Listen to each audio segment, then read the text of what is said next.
नमस्कार साथियों, मैं आचार्य रामजस सेन। स्वागत है आपका हमारे YouTube चैनल आचार्य रामजस सेन में। साथियों, जैसा कि रीट स्पेशल और ये कई सिलेबस सी टेट में, एच टेट में, यूपी टेट में है साथियों, और थर्ड ग्रेड के जितने भी एग्ज़ाम होते हैं साथियों, इनका सिलेबस समान होता है। उसके लिए हम संस्कृत व्याकरण देख रहे थे और संस्कृत व्याकरण की प्रश्नोत्तरी हम प्रत्येक प्रकरण वाइज देख रहे थे साथियों। इसके अंतर्गत है साथियों उपसर्ग एवं अव्यय प्रकरण की प्रश्नोत्तरी। साथियों, जैसा कि आपको ध्यान में है और पिछले जितने भी मैंने प्रश्न पत्र या प्रश्नोत्तरी तैयार किए वो पिछली भर्ती परीक्षाओं में पूछे गए प्रश्नों का संग्रह है साथियों। तो इसीलिए आपको ये अंदाजा लग पाएगा कि जो जिस टॉपिक वाइज किस प्रकार के प्रश्न पूछे जाते हैं, क्या उनका टाइप रहता है, क्या किस स्तर के रहते हैं साथियों, तो आपको वो अंदाजा लग पाएगा। तो आइए इसी तरह की हम प्रश्नोत्तरी की वापस शुरुआत करते हैं साथियों। आज का टॉपिक हमारा उपसर्ग एवं अव्यय प्रकरण रहने वाला है साथियों। आइए शुरुआत करते हैं साथियों। तो हमारा इसके लिए जो है अब प्रश्नों की शुरुआत कर देनी चाहिए। और अब हमारा जो यहाँ है साथियों, ये पिछली भर्ती परीक्षाओं में पूछे गए प्रश्न हैं सारे, जैसा कि मैंने आपको बता दिया। कौन से टॉपिक के लिए है तो साथियों उपसर्ग एवं अव्यय प्रकरण के लिए हैं साथियों। अब हम बात करते हैं पहले प्रश्न की।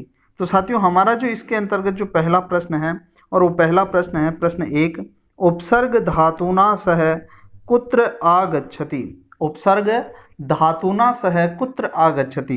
प्रश्न को आप सही समझिए साथियों, और फिर उसके पश्चात आपको जवाब देना है साथियों। उपसर्ग है, यहाँ विसर्ग लगेगा, उपसर्ग है धातुना सह कुत्र आगच्छति। तो यहाँ आपको सही उत्तर देना है साथियों।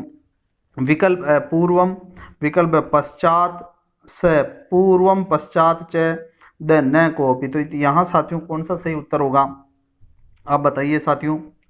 तो यहाँ अब मैं अपना उत्तर दे रहा हूँ, आपने अपना उत्तर सोच लिया होगा साथियों। तो यहाँ जो पहला प्रश्न है साथियों, उस पहले प्रश्न का जो उत्तर होगा वो होगा साथियों, वो होगा ए। क्या होगा साथियों, ए उत्तर होगा। अर्थात ये प्रश्न क्या पूछ रहा है, ये प्रश्न पूछ रहा है कि उपसर्ग धातु के साथ कहाँ जुड़ता है। तो यानी वो पूर्व में जुड़ता है, पश्चात बाद में जुड़ता है, पहले और बाद में जुड़ता है, कहीं नहीं जुड़ता है। तो यहाँ जो साथियों उत्तर होगा वो, क्योंकि उपसर्ग हमेशा धातु के पहले जुड़ता है साथियों, तो इसका उत्तर ये होगा साथियों। अब इसके पश्चात साथियों प्रश्न 2 है। दूसरे प्रश्न की भी मैं बात कर लेता हूँ साथियों। प्रश्न 2 है, ये कह रहा है कि उपसर्ग युक्त पदम अस्ति। उपसर्ग युक्त पदम अस्ति। तो यहाँ साथियों प्रश्न को आप समझ गए होंगे। अ है करोति, ब निरस्यति, स हसति, द अस्ति। तो यहाँ बताइए साथियों इसका सही उत्तर क्या होगा। तो अब मैं बता देता हूँ साथियों इसका उत्तर। इसका जो उत्तर होगा साथियों प्रश्न 2 का उत्तर, प्रश्न 2 का उत्तर होगा ब, अर्थात इसका उत्तर होगा निरस्यति। साथियों ये प्रश्न कह रहा है कि उपसर्ग युक्त पद कौन सा है। तो साथियों ये करोति धातु है, इसमें भी कोई भी उपसर्ग नहीं जुड़ा हुआ, इसमें भी कोई उपसर्ग नहीं जुड़ा हुआ, इसमें भी नहीं जुड़ा हुआ, इसमें जुड़ा हुआ साथियों निर उपसर्ग जुड़ा हुआ साथियों। अतः यहाँ जो उत्तर सही होगा वो निरस्यति पद होगा साथियों। अगला प्रश्न है साथियों प्रश्न 3 है, निर्मक्षिकम पदे उपसर्गः अस्ति। निर्मक्षिकम पदे उपसर्गः अस्ति। तो यहाँ विकल्प अ है निर्म, ब है निर, स है निस और द है निरम। तो यहाँ कौन सा ऑप्शन सही होने वाला है साथियों, एक बार देखिए साथियों। प्रश्न को वापस बोल रहा हूँ, निर्मक्षिकम पदे उपसर्गः अस्ति। तो बताइए साथियों। तो आपने अपना उत्तर सोच लिया होगा साथियों। अब मैं अपना उत्तर बता रहा हूँ। अभी तक आपने नहीं सोचा तो वीडियो को पुश कर लीजिए। प्रत्येक उत्तर से पहले वीडियो को पुश कर लीजिए साथियों, और अपना उत्तर सोचिए। फिर उसके बाद अपने उत्तर का मिलान करिए कि आपने कितने में से कितने सही करते हो साथियों, ताकि आप खुद अपना मूल्यांकन कर सको साथियों। तो यहाँ जो साथियों उत्तर होगा वो उत्तर होगा ब। क्या होगा साथियों, ब, निर। अर्थात निर्मक्षिकम पद के अंतर्गत साथियों उपसर्ग कौन सा है, तो वो निरुपसर्ग है। वैसे मूलतः ये पद है साथियों नी होता है, और इसके 2 उपसर्ग होते हैं साथियों, एक निस होता है और एक निर होता है साथियों।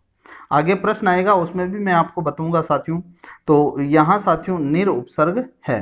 चूंकि उपसर्गों में हमारे अलग अलग गणना की गई है, निस एक अलग उपसर्ग है, निर और एक अलग से उपसर्ग है, इसीलिए साथियों ये 2 उपसर्ग हैं। उसके पश्चात देखिए साथियों प्रश्न 4, चौथा प्रश्न क्या कह रहा है कि अध्यास्ते पदे उपसर्गः अस्ति, अध्यास्ते पदे उपसर्गः अस्ति। साथियों यहाँ ये प्रश्न सरल ही है और आपको ध्यान में आ ही गया होगा साथियों। तो विकल्प ए है अधि, ब है अध, स है अद्य और द है अद्याः। तो बताइए साथियों यह क्या सही उत्तर होगा यहाँ। तो प्रश्न 4 का जो अब सही उत्तर होगा वह मैं बता देता हूँ साथियों। इसका जो सही उत्तर होगा वो होगा साथियों ए अधि, अर्थात यहाँ उपसर्ग कौन सा जुड़ा हुआ, अधि। जैसा कि आपको ध्यान में अध कोई उपसर्ग नहीं होता, अद्य भी कोई उपसर्ग नहीं होता, अद्या भी कोई उपसर्ग नहीं होता, और यहाँ जो आगे उपसर्ग जुड़ा हुआ वो अधि, अधि धन आस्ते, अध्यास्ते पद बनता है साथियों। तो यहाँ ये सही हो जाएगा। अगली बात करते हैं प्रश्न 5 की। तो प्रश्न 5 क्या कह रहा है कि स्वागतम पदे उपसर्गः अस्ति, स्वागतम पदे उपसर्गः अस्ति। तो बताइए साथियों, विकल्प है स्व, विकल्प ब है अ, विकल्प से सु, विकल्प द अप। तो यहाँ सही उत्तर क्या होगा साथियों, बताइए। तो अब मैं बता देता हूँ इसका सही उत्तर। तो यहाँ जो प्रश्न 5 का जो सही उत्तर होगा साथियों, वो सही उत्तर होगा यहाँ स। क्या होगा साथियों, स। अर्थात यहाँ जो उपसर्ग जुड़ा हुआ आगे वो सु जुड़ा हुआ। अब कोई उपसर्ग नहीं होता, ए कोई उपसर्ग नहीं होता, स्व कोई उपसर्ग नहीं होता साथियों। अब साथियों यहाँ जो सु है ये इसका संधि विच्छेद हो जाएगा, सु धन आगतम, ये सही होगा, सु धन आगतम। अर्थात ये सु जो है यहाँ उपसर्ग जुड़ा हुआ है साथियों। अब बात करते हैं साथियों अगली, और अगला है प्रश्न 6। प्रश्न 6 में क्या कहा गया कि संस्कारः पदे उपसर्गः अस्ति, संस्कारः पदे उपसर्गः अस्ति। तो साथियों विकल्प ए है यहाँ सस, विकल्प ब है संस, और विकल्प स है संस, और विकल्प द है सम। तो यहाँ कौन सा उपसर्ग है साथियों, यहाँ बताइए आप। तो अब मुझे इसका उत्तर बता देना चाहिए। तो यहाँ जो प्रश्न 6 का जो सही उत्तर है साथियों वो है साथियों द। क्या है, द। अर्थात यहाँ जो उपसर्ग है साथियों वहाँ सम उपसर्ग जुड़ा हुआ है, ये कोई उपसर्ग नहीं होते साथियों। ऐसा का ऐसा ही प्रश्न एक और परीक्षा में आया हुआ है साथियों। चूँकि मैंने यहाँ उस प्रश्न को रखा नहीं है, रखने का कारण है कि ये दोनों एक जैसे हैं साथियों। यहाँ जो एक और प्रश्न पूछा गया परीक्षा में वो पूछा गया है कि संस्कृतः या संस्कृतम इत्यत्र पदे का उपसर्ग है। तो यहाँ भी उपसर्ग कौन सा है साथियों, सम उपसर्ग है साथियों, ये सम उपसर्ग है। तो फिर उसके पश्चात बात कर लेते हैं साथियों। अगला प्रश्न है प्रश्न 7, अन्वर्थकः पदे उपसर्गः अस्ति, अन्वर्थकः पदे उपसर्गे अस्ति। तो यहाँ बात कर लेते हैं साथियों विकल्पों की। अन, ब अनि, स अनु, द अनु। तो यहाँ कौन सा उपसर्ग होगा साथियों, बात बताइए आप। अन्वर्थक है। तो यहाँ अब मैं उत्तर बता देता हूँ साथियों। यहाँ जो इस प्रश्न 7 का जो सही उत्तर होगा साथियों वो सही उत्तर होगा स। क्या होगा, स। अर्थात यहाँ उपसर्ग होगा साथियों अनु। अनु उपसर्ग में साथियों नु हमेशा ह्रस्व यानी लघु होता है, ये कोई उपसर्ग नहीं होता है साथियों, ये आपको ध्यान में रखना। तो यहाँ इसका उत्तर होगा स, अनुधन अर्थक। और उसके पश्चात हमारा अगला 8वां प्रश्न है साथियों। प्रश्न 8 है कति उपसर्गा संति, कति उपसर्गा संति। विकल्प ए है विंशति, विकल्प ब द्वाविंशति, विकल्प से एकादश, विकल्प द 10। तो कितने हैं साथियों यहाँ बताइए साथियों। तो यहाँ जो सही उत्तर होगा, ये हालांकि बहुत सरल प्रश्न आपको आ गया होगा साथियों, तो अब मैं इसका उत्तर बता देता हूँ। प्रश्न 8 का जो यहाँ सही उत्तर होगा साथियों वो होगा ब। अर्थात उपसर्ग कितने होते हैं संस्कृत में, 22 उपसर्ग होते हैं साथियों। द्वाविंशति उपसर्गः सन्ति। अगला प्रश्न है साथियों प्रश्न 9 है उच्चै पदस्य स्वरूपम अस्ति, उच्चै पदस्य स्वरूपम अस्ति। विकल्प है अव्ययम, ब प्रत्ययः, स उपसर्गः, द सर्वनाम। तो यहाँ बताइए कौन सा प्रकार है ये उच्च जो पद है ये कौन सा स्वरूप है साथियों। तो विकल्प अ है अव्ययम, ब प्रत्ययः, स उपसर्गः, द सर्वनाम। तो यहाँ बताइए साथियों इसका सही उत्तर क्या होगा। अब मैं इसका उत्तर बता देता हूँ साथियों। जो प्रश्न 9 है इसका जो सही उत्तर होगा साथियों, वो सही उत्तर होगा ए। क्या होगा साथियों? ए। अर्थात इसका जो उत्तर होगा वो होगा अव्यय। ये प्रश्न पूछ रहा है साथियों कि जो उच्चय जो पद है वो पद का स्वरूप कौन सा है, अर्थात कौन सा स्वरूप है ये उच्चय। तो अव्यय है या प्रत्यय है या उपसर्ग है या सर्वनाम है। तो साथियों जो उच्चय पद है ये अव्यय का रूप है, इसीलिए इसका ए सही हो जाएगा। बात कर लेते हैं साथियों प्रश्न 10। 10वां प्रश्न कह रहा है कि प्रश्न 10 है चिरम अव्ययस्य अर्थः अस्ति। चिरम अव्ययस्य अर्थम अस्ति। अर्थम अस्ति। तो यहाँ प्रश्न समझ गए होंगे साथियों। विकल्प रख रहा हूँ साथियों। विकल्प ए है दीर्घ कालम, ब अल्पकालम, स निश्चित काल पर्यंतम, द शीघ्रम। तो यहाँ सही उत्तर क्या होगा साथियों? अगर आपको उत्तर धीरे आ रहा है तो इस वीडियो को पॉज कर लो, फिर बाद में उत्तर देख लेना साथियों। तो यहाँ जो साथियों अब इसका उत्तर बता देता हूँ। चिरम का मतलब होता है साथियों, यहाँ जो इसका सही उत्तर होगा वो होगा साथियों ए। क्या होगा साथियों? ए। अर्थात दीर्घ कालम, इसका क्या उत्तर होगा साथियों? दीर्घ कालम इसका उत्तर होगा। यानी चिरम का मतलब लंबा समय, जो हम कहते हैं चिरंजीवी यानी लंबे आयु जियो। तो चिर प्रतीक्षित यानी लंबे समय से प्रतीक्षित। तो चिरम शब्द का जो अर्थ होता है साथियों वो होता है लंबे समय या दीर्घ काल। उसके बाद 11वां प्रश्न है साथियों। और 11वां प्रश्न क्या कह रहा है कि प्रश्न 11 है इदानीं रमेशः प्रातः उच्चे पठति। ये वाक्य है। इत्यस्मिन् वाक्ये कति अव्ययपदानि सन्ति या कति अव्ययानि सन्ति। प्रश्न समझ में आ गया होगा साथियों। विकल्प ए है 5, 4, 2, 3। कौन सा उत्तर सही होगा साथियों? तो अब मैं बता देता हूं साथियों सही उत्तर। यहाँ जो सही उत्तर होगा प्रश्न 11 का जो वो होगा साथियों यहाँ द होगा। क्या होगा साथियों? द। प्रश्न क्या कह रहा है कि इदानीं रमेशः प्रातः उच्चे पठति इत्यस्मिन् वाक्ये, यानी इस वाक्य में कति अव्ययानि सन्ति, यानी कितने अव्यय हैं। तो साथियों यहाँ कितने अव्यय हैं तो जोड़ लो। एक इदानीं ये भी अव्यय है, प्रातः अव्यय है साथियों, और उच्चे अव्यय। कितने अव्यय हैं टोटल यहाँ? तो 3 अव्यय हैं। तो 3 कहाँ हैं साथियों? इस द विकल्प में हैं, तो ये सही हो जाएगा। अब बात करते हैं साथियों प्रश्न 12 की। प्रश्न 12 क्या कह रहा है? अलम मल्लो मलाय। अलम मल्लो मलाय वाक्ये अव्यय पदम अस्ति। वाक्ये अव्यय पदम अस्ति। तो यहाँ विकल्प दे रहा हूँ अ मल्लाय, ब अलम, स मल्लो, द अलम मल्लो। तो यहाँ बताइए साथियों कौन सा उत्तर सही होगा?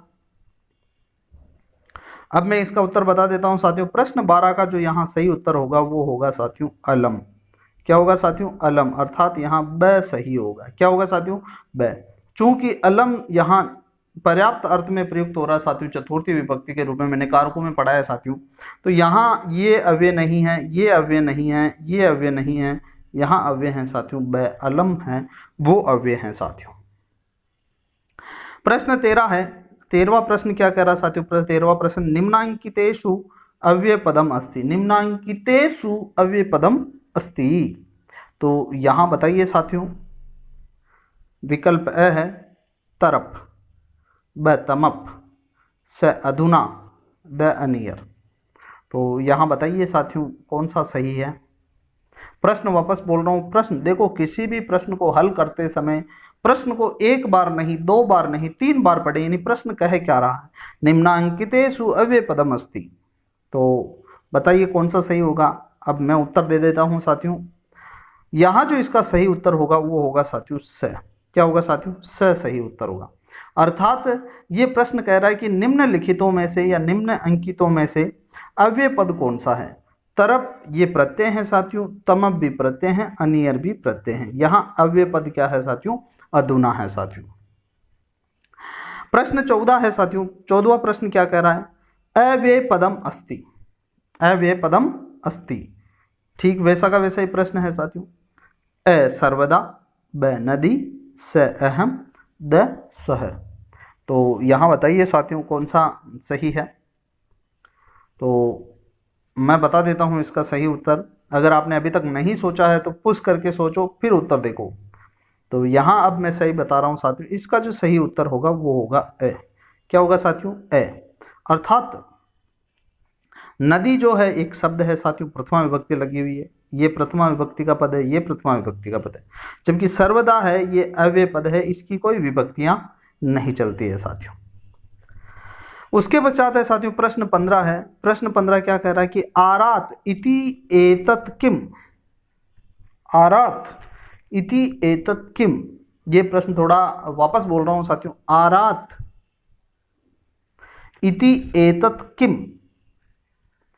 ए नाम पदम, ब क्रियापदम, स उपसर्ग है, द अव्ययम। तो कौन सा विकल्प यहाँ सही होगा साथियों, बताइए मुझे। तो यहाँ जो सही होगा साथियों वो होगा, इसका उत्तर होगा साथियों, अभी तक आपने नहीं सोचा है, पुश करके सोचिए फिर उत्तर देखिए। तो यहाँ जो उत्तर होगा साथियों वो उत्तर होगा द। क्या होगा साथियों? द। अर्थात जो आरात है साथियों, ये आरात अव्यय पद है साथियों। क्या है साथियों? अव्यय पद है। उसके पश्चात बात करते हैं साथियों प्रश्न 16। 16वां प्रश्न क्या कह रहा है? प्रश्न 16 के अत्र तत्र है, अत्र तत्र इत्यर्थे किम अव्यय पदम प्रयुक्तम अस्ति। तो यहाँ साथियों आप मेरे को बताइए विकल्प ए किल। वापस प्रश्न वापस बोल देता हूँ, आप सही समझिए। अत्र तत्र इत्यर्थे किम अव्यय पदम प्रयुक्तम अस्ति। अब ए किल, ब मा, स इतस्ततः, द कदाचित। तो साथियों यहाँ आप अपना उत्तर सोचिए और फिर मैं बता रहा हूँ साथियों। तो प्रश्न 16 का जो अब सही उत्तर बता रहा हूँ साथियों, इसका जो उत्तर होगा वो होगा स। क्या होगा साथियों? स सही उत्तर होगा। अर्थात क्या कह रहा है? अत्र का मतलब यहाँ, तत्र का मतलब वहाँ। अत्र तत्र यानी यहाँ वहाँ, इत्यर्थ यानी इस अर्थ में, किम अव्यय पदम प्रयुक्तम अस्ति, इस अर्थ में कौन सा अव्यय पद प्रयुक्त हुआ है। तो किल का मतलब होता निश्चित, माँ का मतलब होता नहीं, कदाचित का मतलब होता कभी, और इतस्य का मतलब होता इधर उधर यानी यहाँ वहाँ। तो यहाँ जो यहाँ वहाँ अर्थ है, इस अर्थ में कौन सा अव्यय आया है? तो साथियों यहाँ इतस्तता आया, तो यहाँ ये सही हो जाएगा साथियों। अब बात करते हैं साथियों अगले प्रश्न की। तो अगला प्रश्न क्या कह रहा है कि प्रश्न 17 है। अधुना इत्यर्थे अत्र किम पदम प्रयुक्तम। अधुना इत्यर्थे अत्र किम पदम प्रयुक्तम। प्रश्न को सही समझिए। अधुना इत्यर्थे अत्र किम पदम प्रयुक्तम। तो यहां देखिए साथियों, अ है एव, ब यथ, स इति, द संप्रति। क्या सही उत्तर होगा साथियों? एक बार देखिए, आप अपना उत्तर सोचिए, फिर मैं अपना उत्तर बताता हूं। तो यहां जो प्रश्न 17 का जो सही उत्तर होगा साथियों वो होगा साथियों द। क्या होगा? द सही उत्तर होगा। क्योंकि ये क्या पूछ रहा है कि अधुना, अधुना का मतलब होता इस समय, इत्यर्थ यानी इस अर्थ में, यानी अधुना वाले अव्यय के अर्थ में अत्र किम पदम प्रयुक्तम, नीचे लिखे पदों में कौन सा पद प्रयुक्त हुआ साथियों? तो एव का मतलब होता ही, यत का मतलब की, और इति जो है वो समाप्ति अर्थ में होता है, जबकि जो संप्रति अर्थ होता है उसका मतलब होता है इस समय, और अधुना का भी मतलब होता है इस समय। तो दोनों ये पर्याय पद है साथियों, तो यहाँ द सही हो जाएगा। अब साथियों बात करते हैं प्रश्न 18। प्रश्न 18 क्या कह रहा है? मस्कः कर्णस्य पार्श्वे शब्दं करोति, वाक्ये अव्यय अस्ति। वाक्ये अव्यय अस्ति। वापस देखिए, मस्कः कर्णस्य पार्श्वे शब्दं करोति, वाक्ये अव्यय अस्ति। विकल्प है अ शब्दम, ब पार्श्वे, स कर्णस्य, द मस्कः। तो यहाँ बताइए साथियों कौन सा सही उत्तर होगा, फिर मैं बताता हूँ। तो आपने अपना उत्तर सोच लिया होगा, अब मैं आपको उत्तर बताता हूँ साथियों। इसका जो सही उत्तर होगा वो होगा ब। क्या होगा साथियों? ब। अर्थात ये प्रश्न क्या पूछ रहा है कि मस्कः कर्णस्य पार्श्वे शब्दम करोति, ये एक वाक्य है, इस वाक्य में अव्यय कौन सा है? तो यहाँ साथियों शब्दम ये अव्यय नहीं है, कर्णस्य ये अव्यय नहीं है, मस्कः ये अव्यय नहीं है, यहाँ अव्यय है साथियों पार्श्वे यानी पास में। तो यहाँ उत्तर होगा ये साथियों। अब बात करते हैं साथियों प्रश्न 19 की। 19वां प्रश्न क्या कह रहा है? प्रश्न 19 कह रहा है साथियों कि अद्य अहम पाठम न पठिष्यामि। अद्य अहम पाठम न पठिष्यामि वाक्ये अव्यय पदम अस्ति। वाक्य में कौन सा अव्यय है? तो साथियों यहाँ विकल्प दे रखा है, विकल्प अद्य ब अहम स पाठम द पठिष्यामि। बताइए साथियों कौन सा यहाँ अव्यय पद है? तो आपने अपना उत्तर सोच लिया होगा। अब प्रश्न 19 का जो सही उत्तर दे रहा हूं मैं साथियों, यहाँ जो इसका सही उत्तर होगा वो होगा ए, अर्थात इसका उत्तर होगा अद्य। अद्य का मतलब होता आज, ये अव्यय पद है, बाकी ये अव्यय नहीं है, ये अव्यय नहीं है, ये अव्यय नहीं है। तो यहाँ सही उत्तर होगा साथियों ए। प्रश्न 20 क्या कह रहा है कि प्रश्न 20 में है कि निम्नांकितेषु अव्यय पदम अस्ति। निम्नांकितेषु अव्यय पदम अस्ति अत्र ब मया स पाठम द पठामि। तो यहाँ आप बताइए साथियों कि कौन सा अव्यय पद है। हालांकि आप समझ ही गए होंगे इस प्रश्न को, तो बहुत सरल प्रश्न है, तो अब इसका उत्तर भी मुझे जल्दी बता देना चाहिए। तो यहाँ जो सही उत्तर होगा साथियों वो होगा है, अर्थात यहाँ जो अव्यय पद है वो है साथियों अत्र। क्या है साथियों? अत्र। अत्र का मतलब होता है यहाँ। मया जो है ये तृतीय विभक्ति का पद है अस्मत् शब्द का। पाठम में द्वितीय विभक्ति, पठामी क्रिया है साथियों। इन तीनों में से तो कोई अव्यय हो नहीं सकता, अत्र है ये अव्यय है साथियों।